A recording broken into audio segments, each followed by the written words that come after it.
Jean-Pierre Claveloux, neurologue au centre hospitalier universitaire de Clermont-Ferrand, heu, président du comité local d'organisation des journées francophones de neurologie qui ont eu lieu, en Auvergne pour la première fois, en fin de semaine dernière. Ce congrès a pu réunir, 3 300, participants, une immense majorité de neurologues, mais aussi des professions paramédicales qui, travaillent souvent en relation avec de 51 sociétés, dans le monde des neurosciences, cliniques et fondamentales, avec des conférences, sur 9 salles en parallèle pendant, 3 jours et demi. C'est un congrès, très important, essentiellement centré sur la formation, continue, mais à laquelle est adossée aussi une société francophone société française de neurologie, qui, nous apporte des éléments,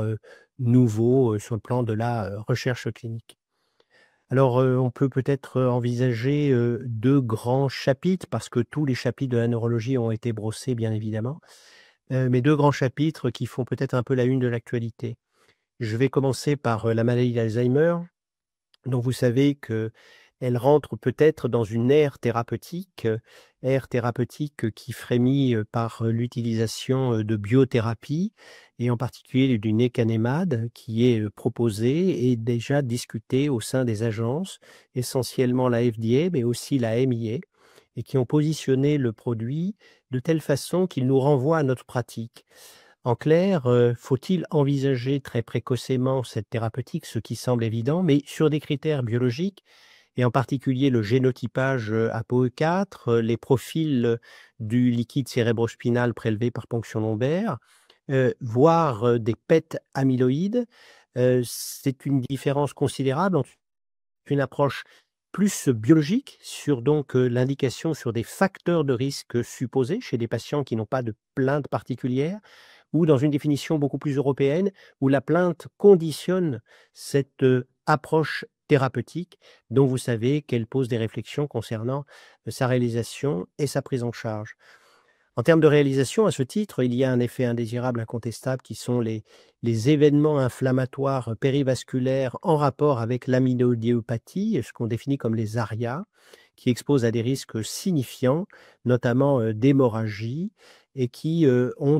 conduisent à des approches, un peu conjointes de la part, des, neurologues nord-américains et des neurologues européens, même si la définition des risques, ont été un peu plus précisées par les Européens, notamment l'existence de facteurs de risque sur, l'IRM,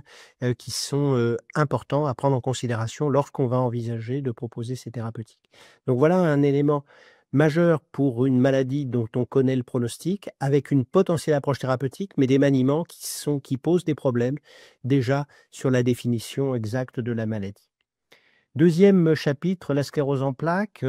avec une vision plutôt moderne, à côté des propositions thérapeutiques que j'évoquerai plus tard. Les comorbidités qui sont des éléments importants et qui fait l'objet à chaque fois de sessions spécifiques, au niveau, des congrès américains et surtout européens consacrés à la maladie. Ces comorbidités sont de plusieurs types, mais les malades vieillissent puisqu'on leur propose des thérapeutiques déjà précocement assez, assez efficaces qui ont permis de changer, le pronostic fonctionnel chez ces malades. Comorbidité liée à l'âge, essentiellement cancer, mais on est plutôt actuellement assez rassuré sur l'absence, de surrisque de cancer chez ces patients qui sont exposés à ces agents, même s'il faut encore attendre quelques années pour sécuriser cet aspect, puisque les immunosuppresseurs peuvent agir de façon délétère avec le temps. Comorbidité, en ce qui concerne la pathologie vasculaire, puisque les patients vieillissent et nous devons être très attentifs, à cela.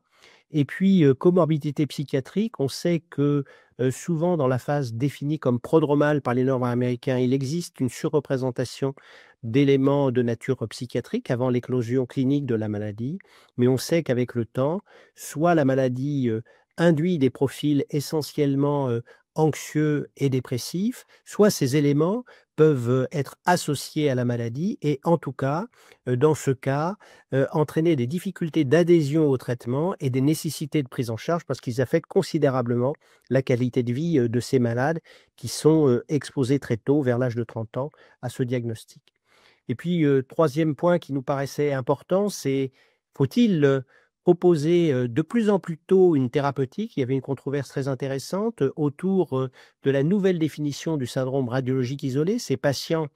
qui ont, une IRM pour un tout autre motif que la sclérose en plaques, essentiellement, des céphalées,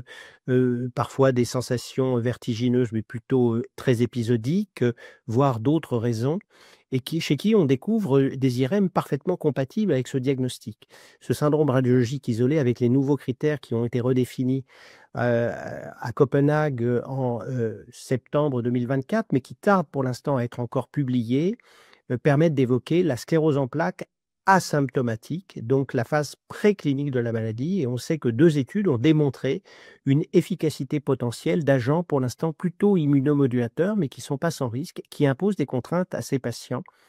Et les 2 orateurs ont défini,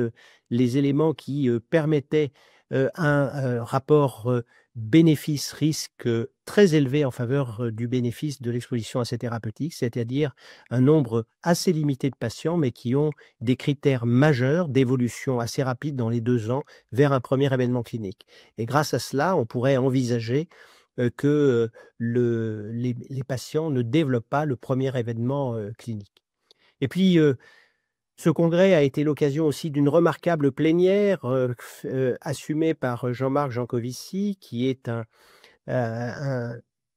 un enseignant, de Polytechnique et de l'École des mines et qui a beaucoup travaillé, au sujet de, l'empreinte carbone et de notre, de l'obligation, même si les solutions ne sont pas évidentes, de se libérer de la contrainte des énergies fossiles et en prenant l'exemple de l'hôpital qui est un pollueur de la planète compte tenu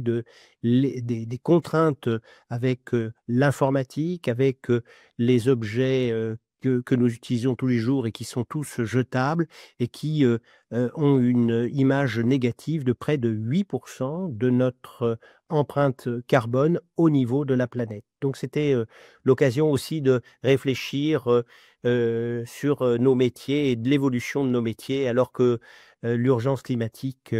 est bien, nous sommes, dedans. Voici quels sont, les éléments qui ont, peut-être marqué un peu ce congrès. Il y en a d'autres, mais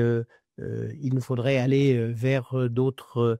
pathologies comme, peut-être, des éléments agissant très précocement à la maladie de Parkinson, mais nous en sommes actuellement aux études de phase 2. Peut-être un dernier scoop, dans la sclérose en plaques, la vitamine D reprend du poil de la bête. Une très belle étude française publiée récemment dans une très bonne revue nord-américaine confirme que l'administration à forte dose, c'est-à-dire tous les 14 jours, toutes les 2 semaines, permet, chez des patients qui ont présenté un premier événement signifiant sur le plan clinique, d'éloigner la survenue d'un deuxième événement, qu'il s'agisse d'une définition clinique ou radiologique, par rapport à des patients qui n'ont pas été exposés dans le cadre d'un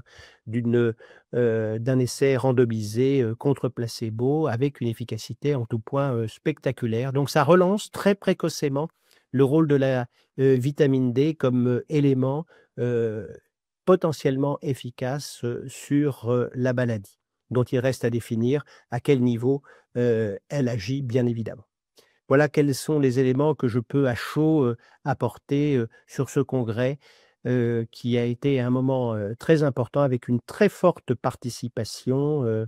des neurologues français, à Clermont-Ferrand. Merci.